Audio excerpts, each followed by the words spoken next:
When I married Daniel 3 years ago, I assumed the hardest part of my new life would be getting used to a different house and blending two families together. What I didn't anticipate was that the true challenge would be winning over his son, Ethan. At 15, Ethan was caught in that in-between stage of life. No longer a little boy, but not quite grown either. He had walls built high around him, and breaking through them felt nearly impossible. I respected his space, tried making dinners he rarely touched, asked about school only to be met with one-word replies. Fine, okay, no thanks. I even offered help with homework, but he brushed me off every time. At first, I convinced myself it was just a teenage phase, but deep down, I couldn't shake the worry that he resented me for marrying his dad. Daniel worked long hours as a contractor, often leaving me home alone with Ethan. That left me in a strange place, wanting to build a bond but never sure how to cross the distance he kept between us. Still, I wasn't ready to give up. One Friday night, Daniel was out at a work dinner, and as I cleaned up the kitchen, I noticed Ethan wasn't in the living room, where he usually buried himself in video games. His dinner plate sat untouched on the counter. I faintly heard something from upstairs, so I went up carefully, not wanting to intrude. At the end of the hall, I saw his bedroom door cracked open. Inside, Ethan sat on the floor holding something in his hands. At first, I thought it was a notebook, but when I looked closer, I realized it was an old acoustic guitar, worn and scratched as if it had been stored away for years.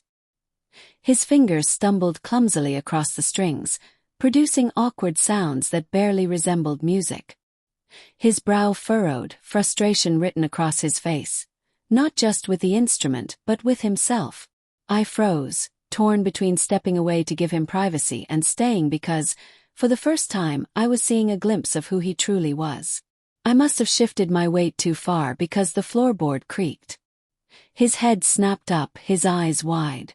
"Were you spying on me?" he snapped, quickly slamming his palm against the strings. "No," I said quickly, hands raised. "I was just walking by. I didn't mean to scare you." His cheeks burned with anger, but beneath it I noticed something else, fear. He was terrified of me catching him vulnerable. "You can't tell Dad," he muttered, his voice low. That surprised me. "Why not? Playing guitar isn't something to be ashamed of."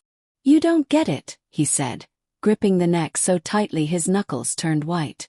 "He doesn't know. Nobody knows." I chose my words carefully. "Ethan, it's okay. I won't say anything." "But why hide it?" His gaze dropped to the floor. "Because I'm not good. And Dad, he doesn't care about stuff like this. He just wants me to be tough, play sports. If he found out I was wasting time on music, he'd think I was pathetic." His confession broke my heart. Suddenly his distance made sense. He wasn't shutting me out because he hated me. He was protecting a passion he thought would be judged. "Ethan," I said softly, stepping further inside. "Want to know a secret?"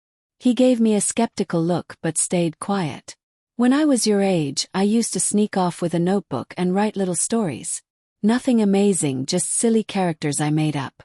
I never told my parents because they thought I should focus on more practical things. For years I kept it hidden. And you know what? I regret not believing in myself sooner."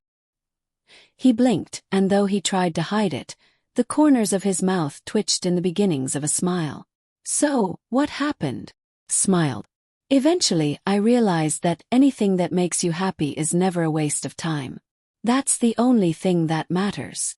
He glanced at the guitar, then back at me. For the first time, he didn't seem to want me gone. "Do you know anything about guitars?" he asked cautiously. "Not really," I admitted, settling on the edge of his bed. "But I'm a pretty good listener." That was the start of everything. Over the next few weeks, Ethan began letting me in little by little. He never directly asked for help, but I noticed him practicing more often, sometimes even with his door left slightly open, as if he wanted me to hear. I never criticized, even when the chords came out messy. Instead, I'd say things like, "That sounded better than yesterday," or, "You've been practicing a lot, huh?" One day I took a small leap. I ordered a beginner's guitar guide and a set of fresh strings online. I left them on his desk with a sticky note. For your secret hobby. Don't worry, I won't tell. That night, he came downstairs holding the book. Did you get this for me? Yes, I answered, stirring the pasta sauce, pretending it was no big deal. He hesitated, then muttered, thanks. Just one word, but it carried more weight than any long talk we'd had before. Soon evenings shifted. He'd sit on the couch practicing while I read nearby. Sometimes he asked me to look up chords on my phone or help him tune. We grew close in those quiet moments, the kind that didn't need many words. But secrets rarely stay hidden. One Saturday afternoon, Daniel came home earlier than expected and heard the strumming from the den. Ethan didn't notice until his father was standing in the doorway. His hand froze mid-chord, his face draining of color. What's this? Daniel asked, folding his arms. Ethan's voice shook. It's nothing. He set the guitar down like it had betrayed him. Daniel frowned. Nothing. You've been keeping this from me. The air tightened. Ethan hunched his shoulders, bracing for disappointment. I stepped in. Daniel, it's not nothing. He's been working really hard and honestly, he's getting good. Ethan shot me a panicked look, but I held his eyes, silently telling him I had his back. To my surprise, Daniel's expression softened. He picked up the guitar, strummed a few clumsy notes and said, You know, my dad had one of these when I was a kid. I never learned to play though. Ethan blinked, stunned. You don't care. Daniel chuckled. Care. Think it's great. I wish you'd told me sooner. I watched Ethan's jaw drop, the walls he had built crumbling in an instant. For the first time, he looked at his father not with fear, but with hope.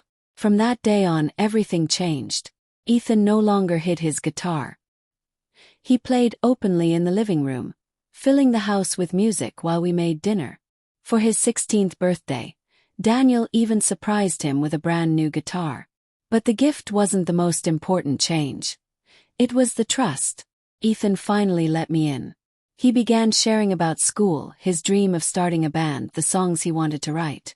The quiet, distant boy I once struggled to reach slowly began to see me not just as his father's wife, but as someone who truly believed in him. Looking back now, I know the turning point was that night I caught him sitting on the floor, nervously strumming an old guitar.